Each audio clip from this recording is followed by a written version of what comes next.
Assalamualaikum warahmatullahi wabarakatuh. Waalaikumsalam warahmatullahi wabarakatuh. Bismillahirrahmanirrahim. Alhamdulillahi rabbil alamin. Wal aqibatu lil muttaqin. Wala udwana illa 'alal zalimin. والصلاة والسلام على أشرف الأنبياء والمرسلين سيدنا ومولانا محمد وعلى آله وأصحابه المجاهدين الطاهرين أما بعد. Saudara-saudara kaum muslimin rahimakumullah. Salah satu kelebihan makhluk bernama manusia, yaitu bahwa Allah subhanahu wa ta'ala menghiasi hidup manusia ini dengan syahwat, atau yang lazimnya kita sebut sebagai hawa nafsu.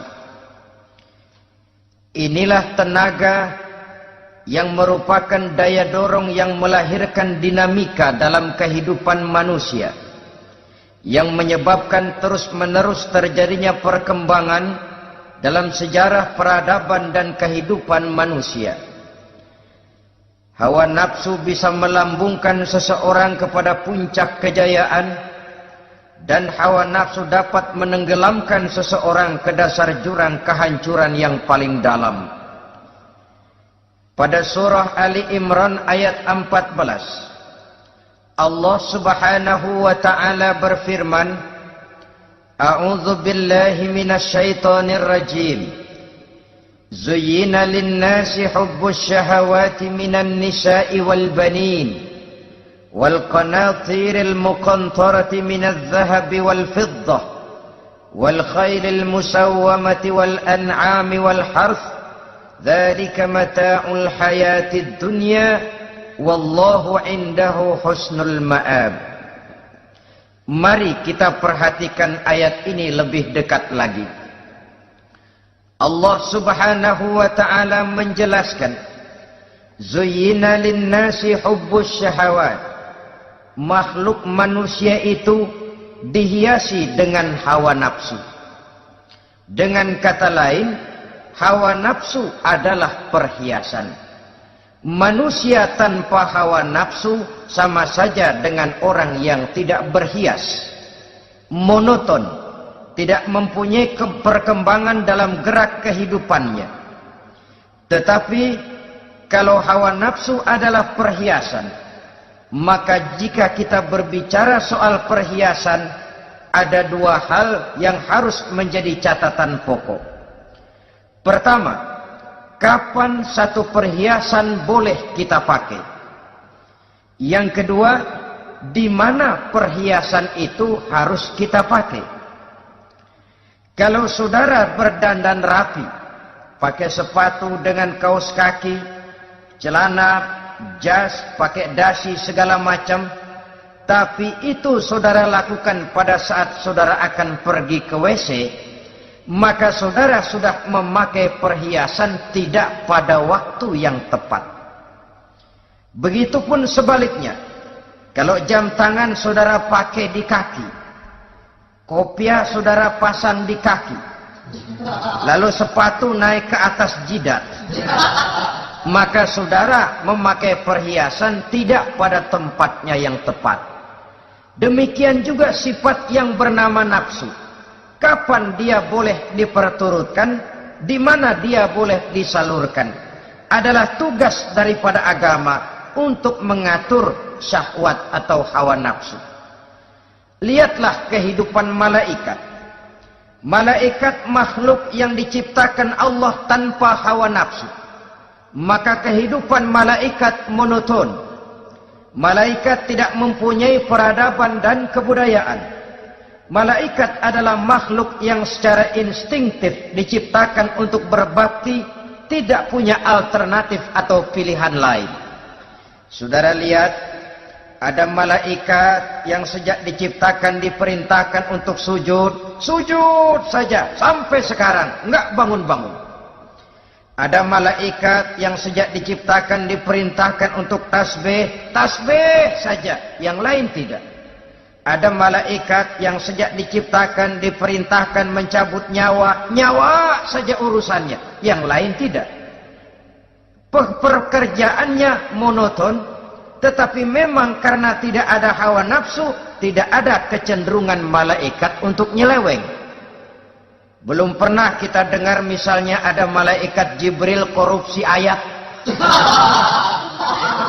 Ini kelihatannya ayat bagus ini, nggak usah disampaikan kepada bawahan Muhammad, dipakai sendiri saja. Tidak. Kita belum pernah dengar malaikat maut keliru mencabut nyawa orang yang belum waktunya modar. Belum pernah. Malaikat itu ibadun mukramun la ya'sunallaha fima amarahum wa yaf'aluna ma yu'marun. Maka kehidupan malaikat adalah monoton. Dinamika tidak ada, peradaban dan kebudayaan juga tidak ada. Andai kata bumi dan seluruh isinya diserahkan kepada malaikat untuk mengisinya, barangkali saudara tidak akan pernah kenal jembatan Semanggi, saudara tidak akan pernah kenal Monas, gedung-gedung bertingkat, gedung-gedung pencakar langit. Semua yang menggerakkan itu adalah karena manusia mempunyai hawa nafsu. Nah, kemudian pada kalimat berikutnya Allah memberikan rincian. Apa nafsu kepada apa yang paling menonjol dalam kehidupan manusia itu? Pertama, minan nisa, hawa nafsu kepada perempuan. Ini tentu yang ditujukan laki-laki. Dimanapun saja makhluk bernama laki-laki, kalau dia normal, tidak impoten, mesti suka kepada perempuan. Itu wajar, bin pantas alias normal. Tetapi tadi saya katakan di awal, nafsu kepada perempuan adalah perhiasan. Kapan makainya, di mana makainya, itulah tugas agama memberikan tuntunan dan aturan. Saudara-saudara kaum muslimin rahimakumullah, nafsu kepada wanita dapat mengantarkan seseorang kepada puncak kejayaan, tapi nafsu kepada wanita bisa menenggelamkan seseorang ke jurang kehancuran. Bergantung kepada latar belakang apa yang mendorong timbulnya syahwat tadi. Dengan kata lain, motivasi syahwat tadi digerakkan oleh iman dan ketakwaan, atau semata-mata karena memang syahwat yang merupakan kendaraan iblis.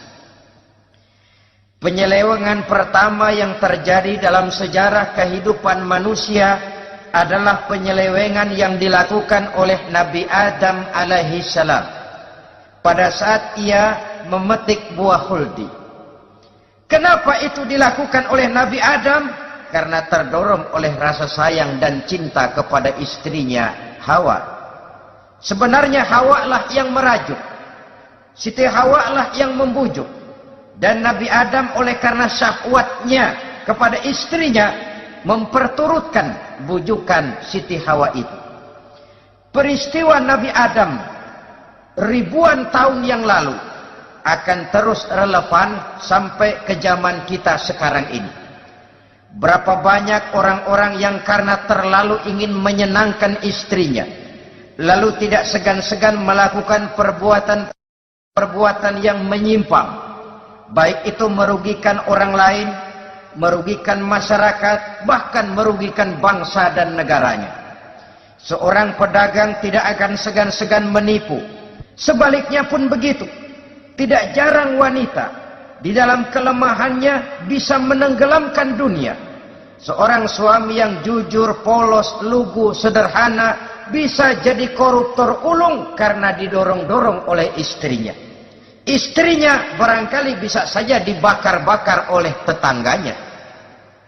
Suaminya jujur, sederhana, kepala bagian, tempatnya basah tapi melarat. Istri rupanya tidak sabar melihat gaya hidup yang makin konsumtif, persaingan yang makin tajam. Suaminya dikipas-kipasin. Kata istrinya, "Bang, tetangga sebelah kita lakinya pegawai kecil, Bang, tapi gelangnya kayak pelek beca. Abang ini kepala bagian tidak bisa membelikan saya macam itu, percumalah." Kata suaminya, "Ya bagaimana, Bu, gaji saya cuma segitu-gitunya." Ya namanya kepala bagian, apaan, kayak sabet dulu. Kalau sudah berpikir ke arah ini, artinya sudah ngipasi suaminya untuk melakukan tindakan yang tidak wajar. Saudara-saudara kaum muslimin rahimakumullah, sejak zaman klasik sampai kepada zaman kita sekarang ini, kita melihat kecenderungan syahwat kepada wanita ini. Julius Kaisar yang katanya gagah perkasa ternyata tunduk di bawah kaki Cleopatra. Napoleon Bonaparte, the Lion of Europe, singa daratan Eropa, luas kekuasaannya, gagah perkasa tentaranya, kepada siapa dia tunduk? Ke bawah kakinya Margaret Josephine. Demikianlah di zaman kita sekarang, kita melihat di Jepang, betapa Perdana Menteri Uno didesak mengundurkan diri dari jabatan Perdana Menterinya oleh karena terlibat skandal dengan geisha. Kita juga melihat di Amerika betapa Senator Gary Hart dari Partai Demokrat yang masih muda, jenius, diharapkan masa depan Amerika lahir dari tangannya, terpaksa mengundurkan diri dari calon presiden oleh karena terlibat skandal dengan Donna Rice.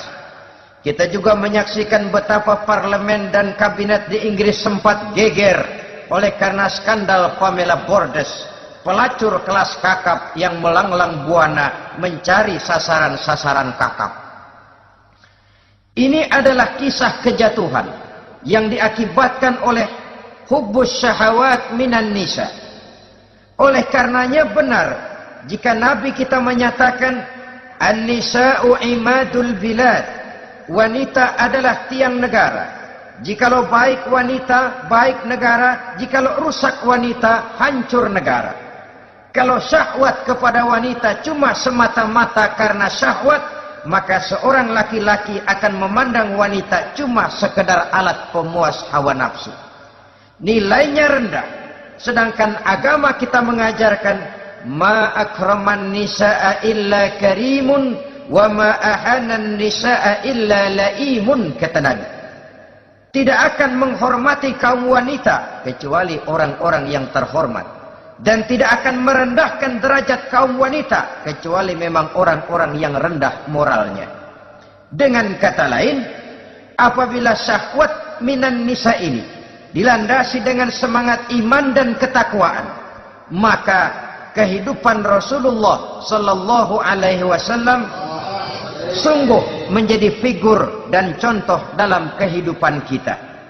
Perkawinannya bukan karena wajah yang cantik semata-mata, tapi lebih merupakan nilai ibadah kepada Allah Subhanahu wa taala. Dengan demikian, kecenderungan kepada hubbus syahawat minan nisa dikontrol oleh nilai iman. Barometernya, tolok ukurnya adalah iman. Di zaman sekarang banyak kasus kawin campur yang pada akhirnya akan membingungkan kita sendiri. Padahal Al-Quran secara jelas dan tegas memberikan bimbingan. Orang itu kalau sudah, kata Imam Syafi'i, wa ainur ridha an kulli aibin kalilatun kama anna aina suhti tubdil masawiyah. Mata kalau dibalut cinta dia buta terhadap nista, tapi mata kalau dibalut benci hanya melihat yang keji-keji saja.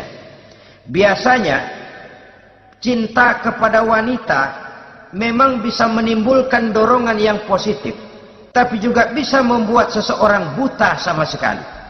Dorongan yang positif paling kurang dari segi penampilan. Coba lihat lelaki kalau lagi demen perempuan, lenjeh banget kan.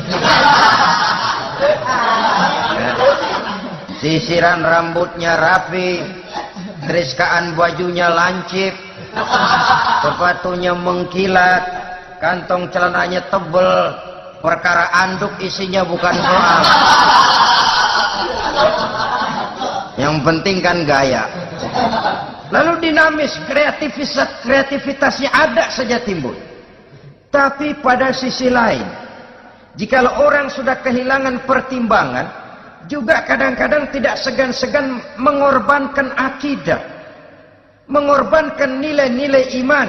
Padahal ini taruhan utama, sampai Quran dengan tegas memberikan peringatan. Wala ammatun mu'minatun khairun min musyrikatin walau a'jabatkum. Perempuan budak yang hitam legam, kalau beriman itu lebih baik untuk dinikahi daripada wanita cantik berkulit kuning langsat tapi musyrik. Lebih baik budak yang hitam legam beriman daripada wanita cantik berkulit kuning langsat berhati bangsat. Tapi kita kadang kehilangan pertimbangan. Karena agama, karena cinta agama digadaikan. Karena cinta akidah terjual. Karena cinta keyakinan jadi korban. Ini semua penyakit yang datang dari hubbus syahawat minan nisa. Kecenderungan mengumbar nafsu kepada perempuan. Ini memang perhiasan, tapi bisa juga jadi bumerang dalam kehidupan manusia. Berapa banyak penyelewengan terjadi karena pengaruh wanita yang tidak bisa jadi bisa. Ini pengaruh di dalam kehidupan memang sedemikian besarnya. Sehingga saudara-saudara kaum muslimin, inilah yang perlu dikendalikan dalam kehidupan, kapan dan di mana. Kalau nafsu adalah perhiasan, kapan dan di mana perhiasan itu harus kita pakai, di mana dia harus kita tempatkan. Begitu juga yang menyangkut soal perempuan. Kapan? Ya kapan tentu kalau sudah nikah. Di mana? Yang jelas bukan di depan umum.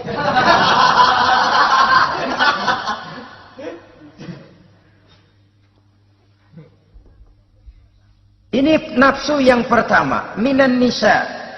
Yang kedua, wal banin. Dihiasi juga manusia dengan kecintaan kepada banin. Makna banin di sini ay al-aulad, anak-anak laki. Kenapa disebut banin, anak-anak laki? Karena pertama, sering anak laki itu lebih jadi kebanggaan buat orang tuanya ketimbang anak perempuan. Sebabnya apa? Pertama, faktor nasab. Silsilah lebih kuat kepada laki-laki ketimbang perempuan. Yang kedua, faktor cita-cita. Orang tua kalau punya anak laki-laki, cita-citanya panjang. Nak, kau nanti jadi dokter ya. Nak, jadi insinyur ya. Nak, jadi pilot ya. Nak, jadi pengusaha ya. Nak, jadi presiden ya.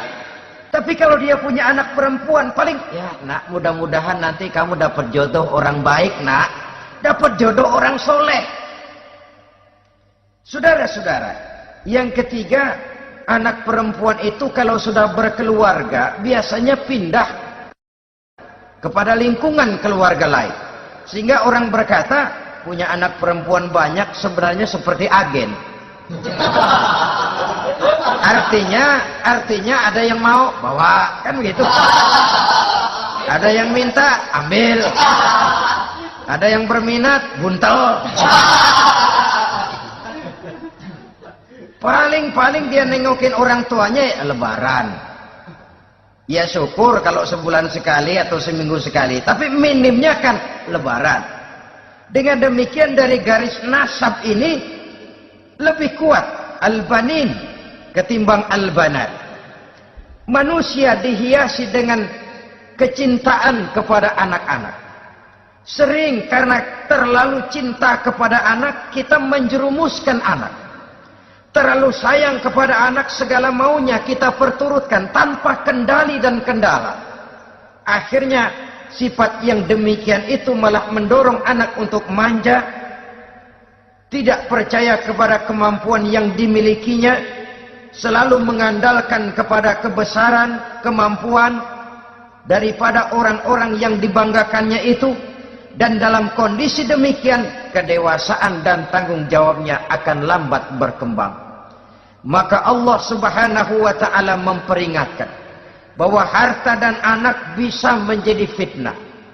Dalam ayat lain Allah juga memperingatkan, ya ayyuhalladzina amanu la tulhikum amwalukum wa auladukum an zikrillah.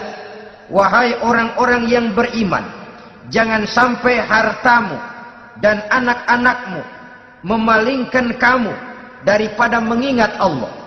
Jangan sampai kesibukanmu kepada anak dan harta benda menyebabkan kamu sampai lupa mengingat Allah Subhanahu wa ta'ala.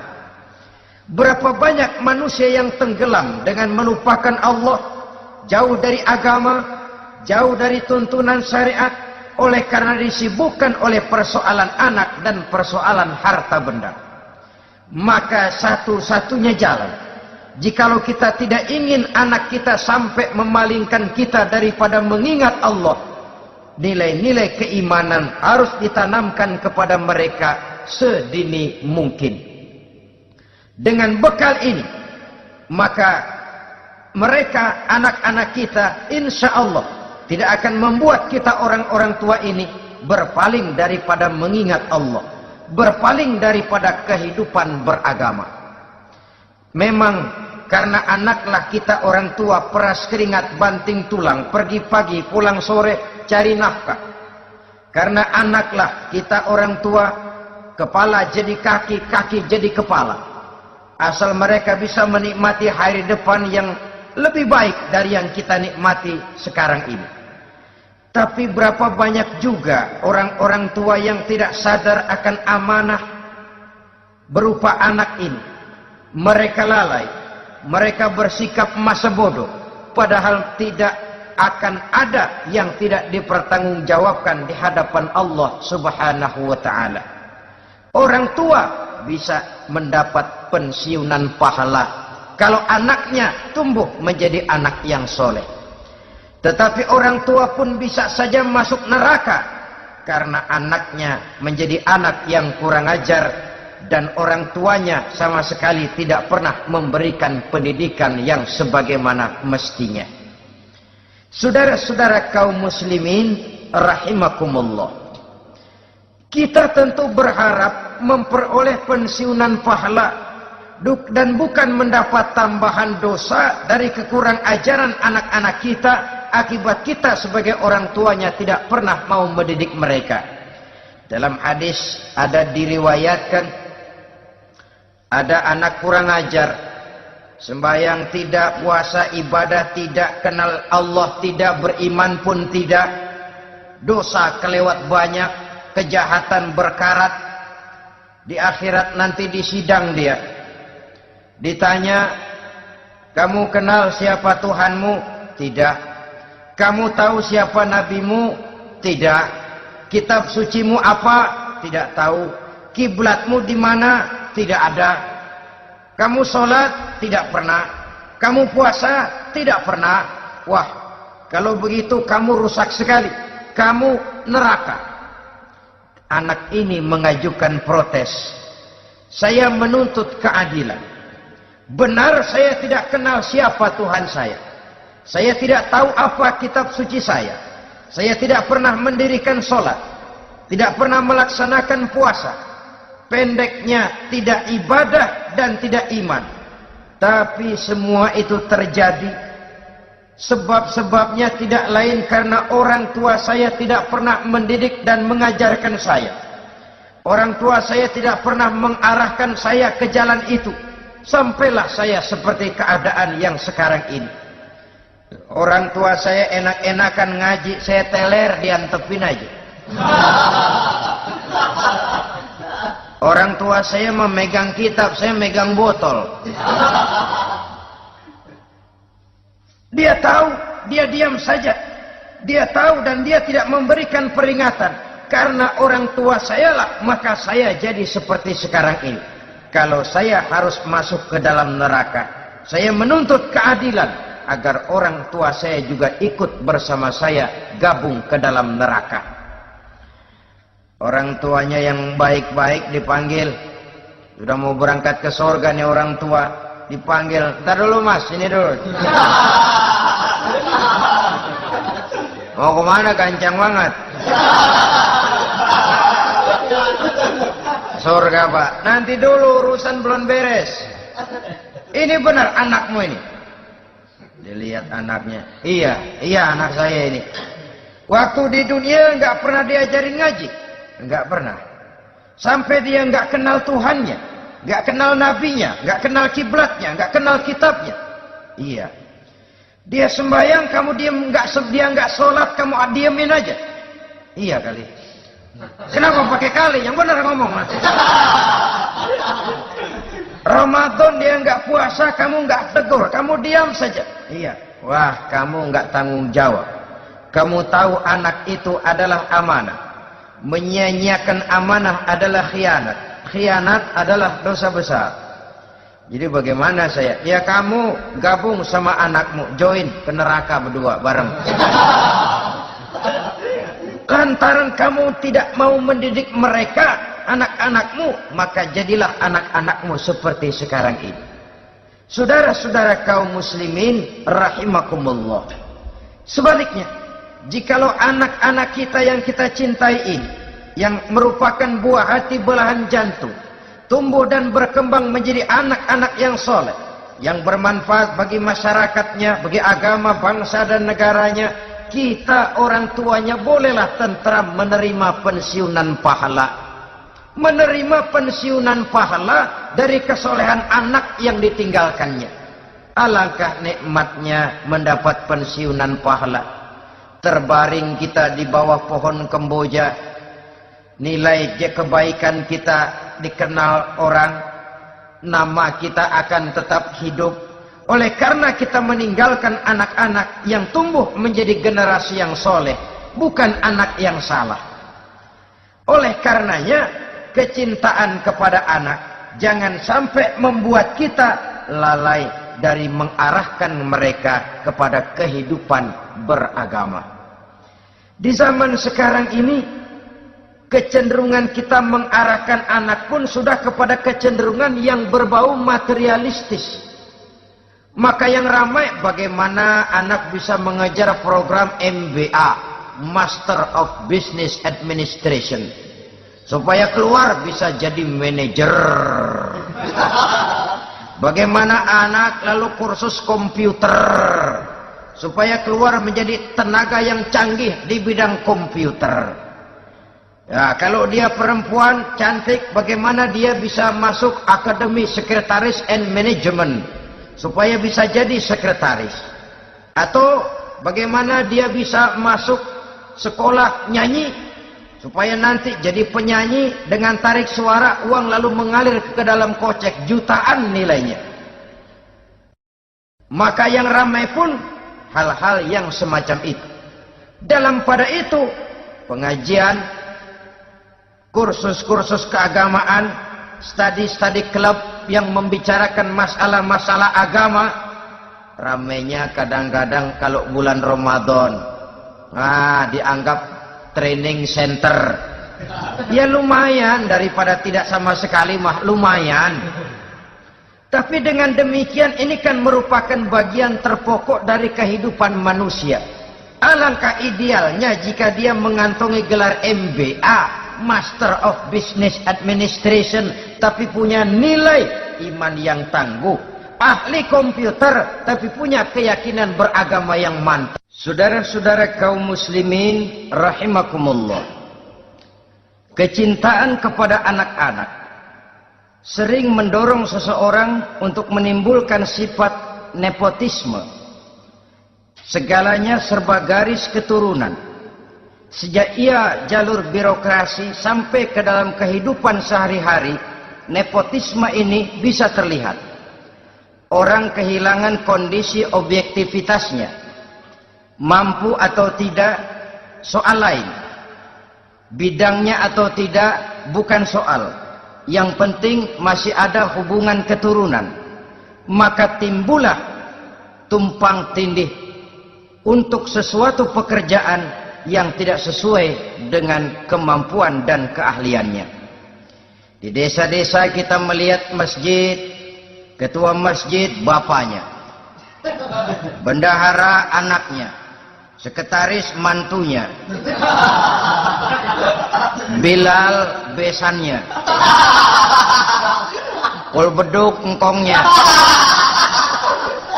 Pokoknya asal masih ada garis keturunan, masuk, tidak, minggir. Ini pada akhirnya kurang menciptakan pemerataan kesempatan. Iyalah kalau profesinya, tapi kan jarang yang demikian itu. Kita boleh cinta kepada anak-anak kita, tapi jangan lalu mempergunakan posisi yang kebetulan kita gunakan untuk menempatkan anak-anak kita lebih dari kemampuan yang mereka miliki. Nepotisme yang lahir, sehingga ini bukan saja tidak mendidik, tapi mengakibatkan terjadinya tumpang tindih. Tidak lagi berprinsip the right man on the right job, bahwa orang harus ditempatkan sesuai dengan keahliannya, tapi kita sudah berpikir subjektif, ahli atau tidak ahli, asal masih berbau keturunan, ayo silahkan. Nepotisme yang akan lahir. Oleh karenanya, mencintai anak adalah sesuatu yang merupakan perhiasan di dalam kehidupan. Wajar, tetapi harus kita menempatkannya sesuai dengan semestinya. Ini yang kedua. Yang ketiga, nafsu yang menghiasi hidup manusia itu adalah nafsu kepada wal qanatiril muqantarati minadz zahabi wal fiddah. Al-qantarah ay al-malul katsir. Kecintaan, kesenangan, nafsu kepada harta benda yang banyak daripada emas dan perak. Ini tentu sesuai dengan situasi dan kondisi. Kecintaan untuk mengumpulkan harta benda yang sebanyak-banyaknya, baik itu berupa emas, baik itu berupa perak. Ini cuma penyebutan beberapa jenis dari kecenderungan manusia kepada harta benda. Bukankah sering dikatakan orang bahwa manusia di dalam berhadapan dengan harta itu seperti meminum air laut. Makin diminum, makin kering tenggorokan, makin haus kita dibuatnya. Apabila watak ini kita perturutkan, maka manusia tidak akan pernah kenal puas, tidak akan pernah kenal cukup. Nabi kita memberikan peringatan. Lau anna libni Adam wadiyani min zahabin labtagha lahuma thalisan wa la yamla'u jawfa ibni Adam illa turab. Andai kata manusia mempunyai dua buah ladang yang seluruhnya berisi emas, akan puaskah manusia? Tidak. Mereka akan cari ladang emas yang ketiga. Wala yamla'u jawfa ibni Adam illa turab. Sungguh mulut manusia ini tidak akan pernah penuh terisi kecuali kalau sudah disumpal dengan tanah. Artinya kalau sudah dia dipendam di liang lahat baru cukup. Tetapi sepanjang dia masih bergerak, masih hidup dan bernyawa, masih bisa berusaha dan berbuat, dia tidak akan pernah mengenal puas. Ini akan mendorong manusia terjebak kepada menghalalkan segala cara untuk mencapai tujuan. Yang penting kaya, kan begitu. Dan cepat. Sebab sekarang orang sering motong kompas. Yang penting kan cepat kaya. Soal cara, kalau jujur aja mah, sampai kapan mau kaya? Perkara itu renten, bukan soal. Perkara itu judi, tidak jadi masalah. Perkara itu korupsi menyangkut hak orang banyak, bukan soal. Yang penting cepat kaya. Dan anehnya lagi, tidak malu menumpuk kekayaan dengan cara yang tidak wajar. Ya kan orang hidup bermasyarakat tuh bisa dianalisa tuh. Emang usahanya apa sih? Gajinya sebulan berapa sih? Kok bisa gitu-gitu bener sih? Dari mana sih? Secara langsung orang tidak berani bertanya, tapi dari mulut ke mulut akhirnya tersebar jadi rahasia umum. Si Ano kan punya ano, dia ano, anonya seano. Ini bisa jadi bahan pertanyaan dalam kehidupan, akhirnya jadi gunjingan. Orang sudah tidak terlalu peduli dari mana kekayaan itu diperoleh, yang penting kaya.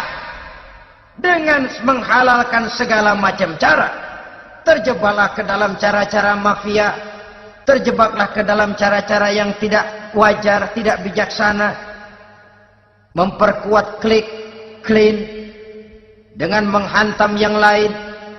Saudara-saudara kaum muslimin rahimakumullah, bahwa manusia punya nafsu ingin kaya itu boleh. Boleh. Agama memberikan tuntunan, memberikan aturan. Tidak hanya sekedar asal kaya, tidak hanya sekedar asal banyak harta. Malahan hadis menyatakan, kalau saudara diberikan umur panjang, pertanyaan akhirat cuma satu kok. Umurmu kau habiskan di mana? Kalau saudara diberikan amanah berupa ilmu pengetahuan, pertanyaan akhirat juga cuma satu kok. Ilmumu kau amalkan untuk apa? Tapi kalau kita diberikan amanah berupa harta benda, pertanyaan akhirat itu dua. Min aina iktasabahu wa fima anfaqahu. Dari mana hartamu kau dapat, kemana hartamu kau belanjakan. Dari mananya ditanya, kemananya juga ditanya. Depan belakang ditanya. Dan kalau mempergunakan harta untuk kesenangan syahwat, orang berani bukan main. Tapi kalau untuk kepentingan agama, yang hakikatnya untuk kepentingan dirinya sendiri, berat seperti nyabut bambu dari ujung. Orang kalau menyumbang masjid 100.000, itu kan zohirnya memberikan panitia masjid. Tapi hakikatnya kan dia nabung buat dirinya sendiri. Seolah-olah dia cuma berkata, Pak, tolong saya titip 100.000, ini untuk kepentingan saya di akhirat nanti. Silakan uangnya mau dibelikan semen, pasir, kaca, pintu, jendela, silakan. Saya cuma titip, ini untuk saya di akhirat nanti. 100.000 Pak. Zohirnya dia memberikan kepada panitia masjid, madrasah, pesantren, yatim piatu. Hakikatnya dia nabung buat dirinya sendiri di akhirat. Malah tabungan ini bukan SDSB namanya, SDBS. Sumbangan dana berhadiah surga. Itu SDBS namanya. Sekarang orang mengejar SDSB, lalu berat mengejar SDBS. Sumbangan dana yang berhadiah surga langsung dari Allah Subhanahu wa ta'ala. Coba kalau dia main golf, sewa lapangan golf itu 400-500 ribu sebulan, paling 4-5 kali main. Beli stick golfnya saja sampai jutaan. Datang panitia pembangunan masjid 100.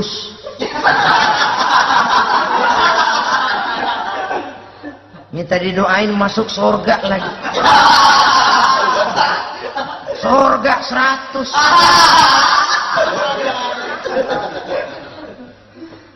Saudara-saudara kaum muslimin rahimakumullah, kecintaan kepada harta benda yang banyak, baik berupa emas, berupa perak, mendorong orang untuk berlomba-lomba yang Allah peringatkan dalam Al-Quran, alhaakumut takatsur hatta zurtumul maqabir. Kamu telah lalai akibat kamu berlomba-lomba memperbanyak materi dunia. Hatta zurtumul maqabir, sampai kamu dekat masuk ke liang kubur, baru rupanya sadar bahwa perlombaan ini tidak akan pernah sampai ke garis finish. Betapapun jauhnya rally Paris-Dakar, garis finishnya ada. Betapapun hebatnya medan yang ditempuh, buasnya gurun pasir Afrika, garis finishnya pasti ada. Itu kan rally yang terbuas di dunia katanya, Paris-Dakar. Tapi garis finishnya ada. Namun jikalau kita berlomba memperbanyak harta, kita tidak akan pernah sampai ke garis finish. Yang kecil-kecilan aja dah. Kalau orang ditanya, kamu kenapa sih belum mau sembahyang? Ya bagaimana mau sembahyang Pak, tinggal di Jakarta masih kontrak. Saban habis tahun diubur-ubur yang punya rumah. Kalau punya rumah sendiri walaupun kecil-kecilan saya mau ibadah Pak. Ya, diberikan rezeki oleh Allah bisa bikin rumah walaupun kecil-kecilan. Belum juga mau sembahyang. Kok belum juga sembahyang? Iya Pak, rumah emang udah punya sendiri, cuman kecil Pak. Atasnya atap, kalau hujan aja bocor.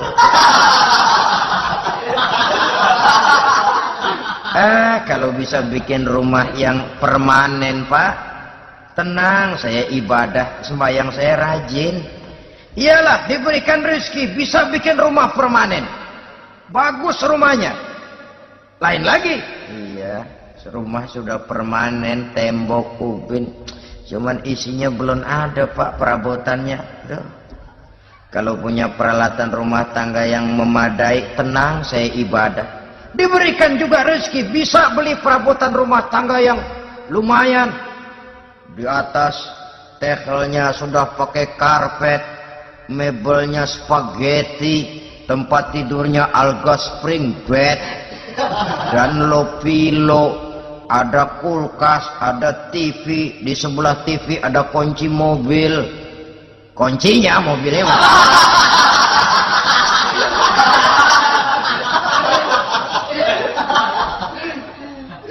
Bagaimana? Sekarang sudah cukup perabotan? Perabotan sudah ada Pak, cuman kendaraan belum punya ini. Kemana-mana masih ngukur jalanan aja. Kalau punya kendaraan enak, kemana-mana cepet Pak, mau ke masjid juga getap dah, rajin. Diberikan rezeki, bisa beli kendaraan. Lain lagi nanti. Sudah punya sepeda, pengen punya motor, kepengen punya mobil, kepengen punya pesawat terbang, pengen punya kapal induk. Sudah punya kebun, pengen beli sawah, sudah punya sawah, pengen punya gunung, sudah punya gunung, laut diborong. Perlombaan materi tidak akan pernah membawa kita ke garis finish. Karena sifatnya sangat abstrak, bahkan akan mendorong kita seperti gurita. Cenderung kepada penyakit tamak bin rakus alias serakah.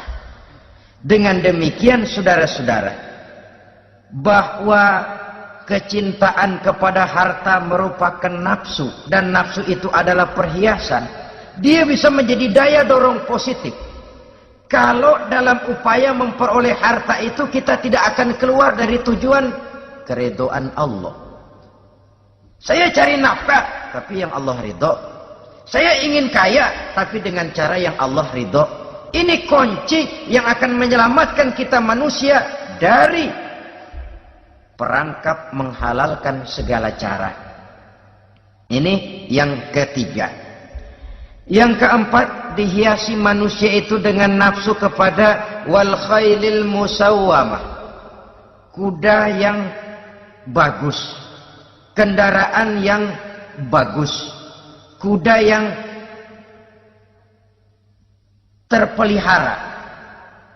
Al musawwamah ada yang mentafsirkan ar-ra'iyah. Ar-ra'iyah itu yang digembalai. Binatang ternak, kuda yang digembalai atau kuda yang diikat. Artinya, kalau dulu kan yang namanya tuan-tuan tanah itu baru dibilang bejeger kalau kemana-mana naik kuda. Jet set zaman dulu itu udah kelompok jet set, itu kendaraan. Kalau sekarang baby benda, dulu mah kuda band.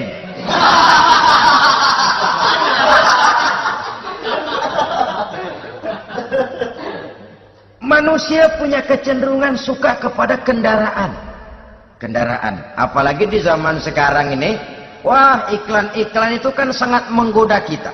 Melayani segala macam bentuk penjualan. Nah, ini lalu terangsang biar duit cekak. Kalau udah ngebaca itu, wah, berani banget dah. Tahu duit nggak mungkin cukup, tapi begitu baca melayani segala macam bentuk penjualan dengan fasilitas ringan. Nah, jadi dah. Jadi juga punya mobil, jadi dah. Perkara utang itu bakal nyekek leher, bukan soal. Kasihan saudara-saudara kita di daerah-daerah yang terjebak kepada iklan-iklan merangsang yang akhirnya di luar kemampuan. Sehingga terjebak pada saat dia harus mengembalikan kredit, dia tidak mampu, barang disita, uang hangus, nyengir. Bekipas sembari tahlil. Habis arang besi binasa. Bahwa kita menginginkan kendaraan yang serba baik, silahkan. Tiap akhir tahun ganti merek, keluar yang baru, ganti lagi. Itu kalau orang yang mampu. Buat kita yang tidak mampu, kenapa tidak bersyukur melihat yang lebih rendah di bawah kita? Alhamdulillah kita punya mobil, tangga kita cuman punya motor. Yang punya motor, syukur kita punya motor bisa rada cepetan. Tangga sebelah punya sepeda, mana-mana kekejek mulu.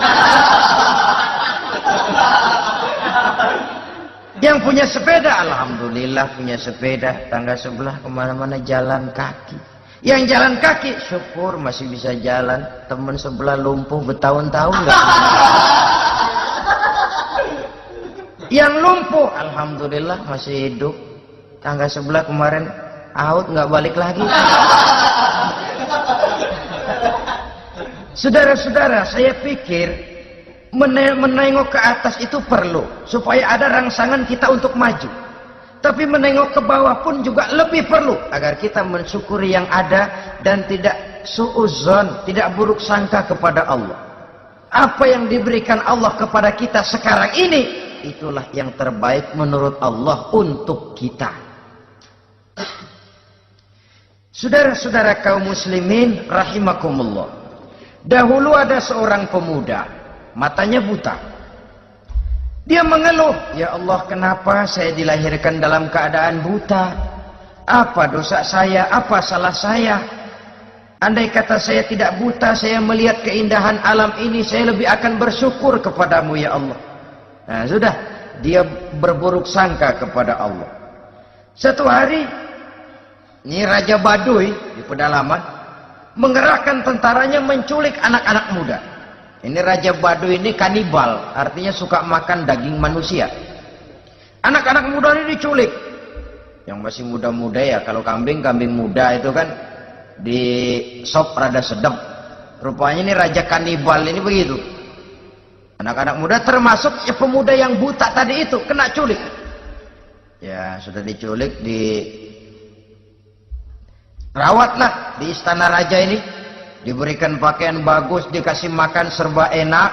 Sebab apa? Supaya badannya gemuk. Setelah gemuk nanti dipotong di sop legit. Udah, kerjanya cuma makan tidur, fasilitas nikmat, tidur enak.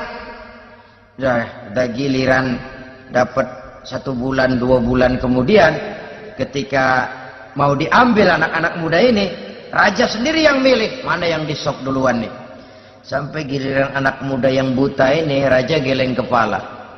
Yang begini mah buta, dagingnya nggak enak. Ini satu lepas aja, lepas. Saya mau makan daging orang buta, lepas aja. Pulang ini anak muda, batinnya bersyukur, sujud syukur, ya Allah, katanya untung saya buta. Coba kalau saya nggak buta udah habis saya disop. 2 bulan yang lalu dia mengeluh, ya Allah, kenapa saya dilahirkan dalam keadaan buta? Sekarang dalam pulang ke rumah, perjalanan menuju ke rumah, dia berkata, alhamdulillah, andai kata saya tidak buta, habis badan saya disop oleh raja yang kanibal tadi itu. Saudara-saudara kaum muslimin rahimakumullah. Jadi dengan demikian pola hidup yang konsumtif sesungguhnya sangat tidak mendidik apabila dilatar belakangi oleh kemampuan yang tidak menunjang. Dengan demikian setidaknya mendidik orang untuk berkhayal. Anak-anak muda sama merek mobil ngerti banget dah, punya kagak? Ini BMW model terakhir nih, Nih, kemarin gue ngeliat di sana gue megang rame.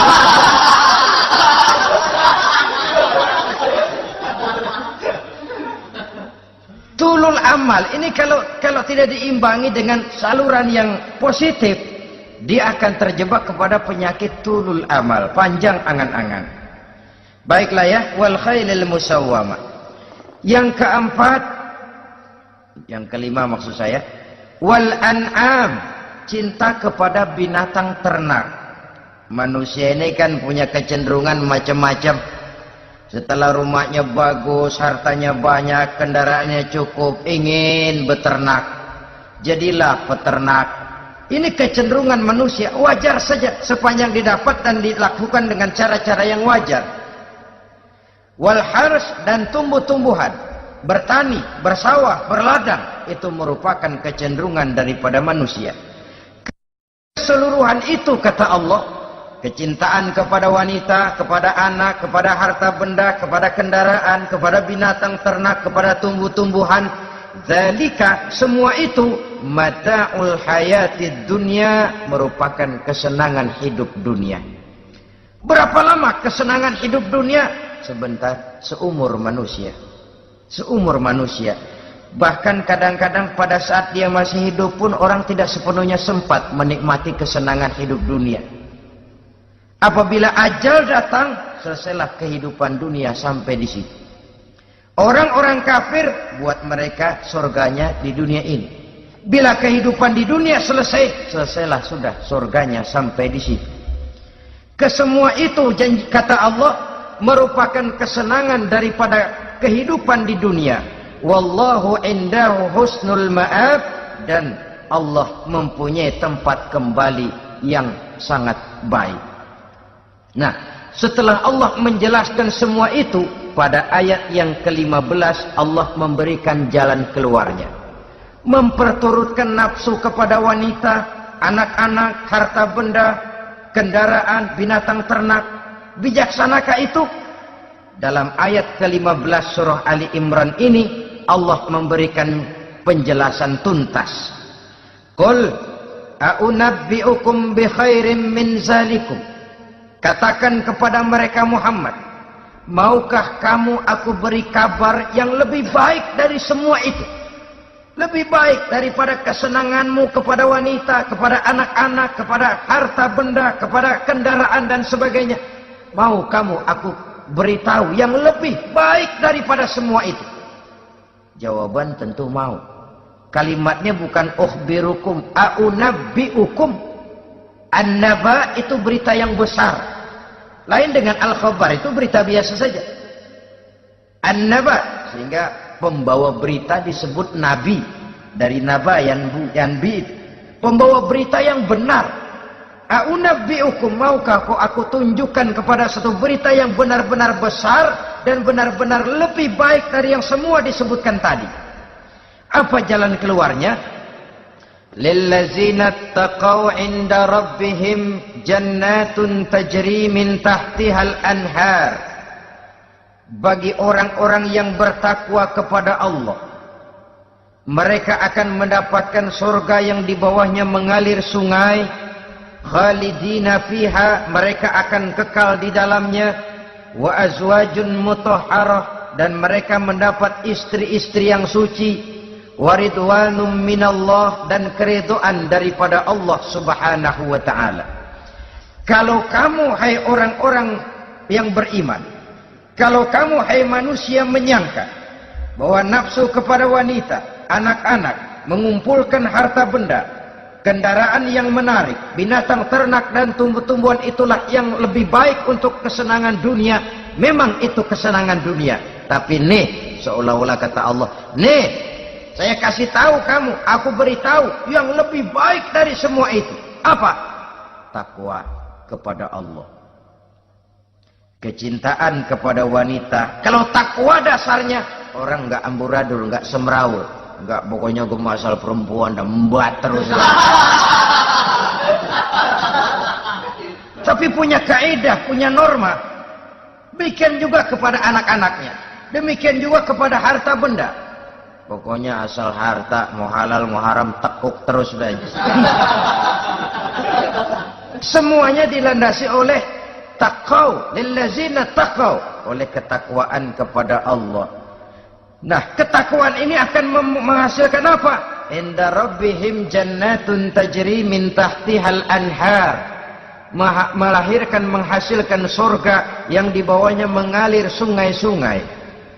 Saudara-saudara kaum muslimin rahimakumullah, jika kita menyangka bahwa wanita bisa memberikan kesenangan, iya, kesenangan dunia. Jika kita menyangka bahwa harta benda bisa memberikan kesenangan, iya, kesenangan dunia. Jika kita menyangka bahwa kendaraan bisa memberikan kesenangan, iya, kesenangan dunia.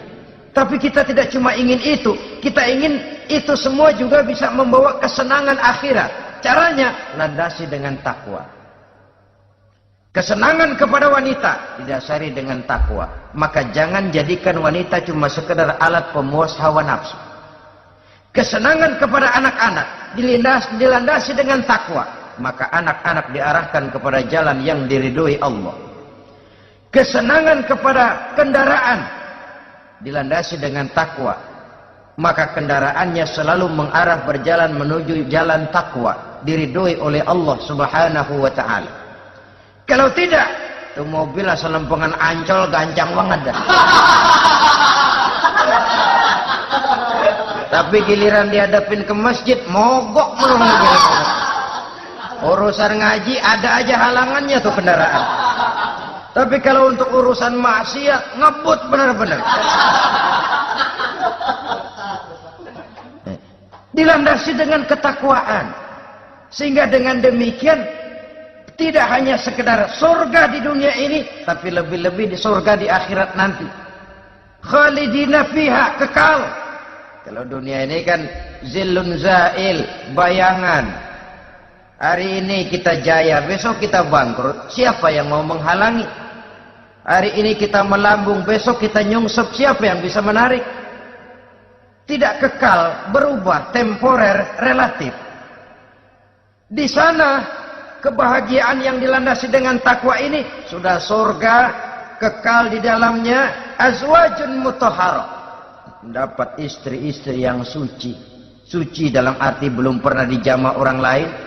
Suci dalam arti tidak pernah terkena halangan, seperti men misalnya, baik menstruasi atau mencret, itu tidak. Azwajun mutahharah. Konon makna mutahharah ini ya artinya juga bisa selalu gadis, bidadari itu, selalu perawan, tidak pernah janda, walaupun tiap hari dipakai, perawan terus. Dan yang lebih penting, waridwanum minallah, mendapat ridho dari Allah Subhanahu wa taala. Jadi hawa nafsu dengan motivasi takwa, itulah sesungguhnya yang dikehendaki oleh Ali Imran ayat 14 dan 15. Dengan demikian, manusia dengan ketakwaannya mengendalikan hawa nafsu dan bukan malah dikendalikan oleh hawa nafsunya. Sehingga dengan demikian seluruh fasilitas yang dimilikinya, baik itu berupa istri, anak, kendaraan, binatang ternak, harta benda, tanam-tanaman, seluruhnya semakin meningkatkan ketakwaannya kepada Allah Subhanahu wa taala. Mudah-mudahan kita bisa mencapai tingkat ini di mana kita hidup mampu dan sanggup mengendalikan nafsu, bukan malah dikendalikan oleh hawa nafsu.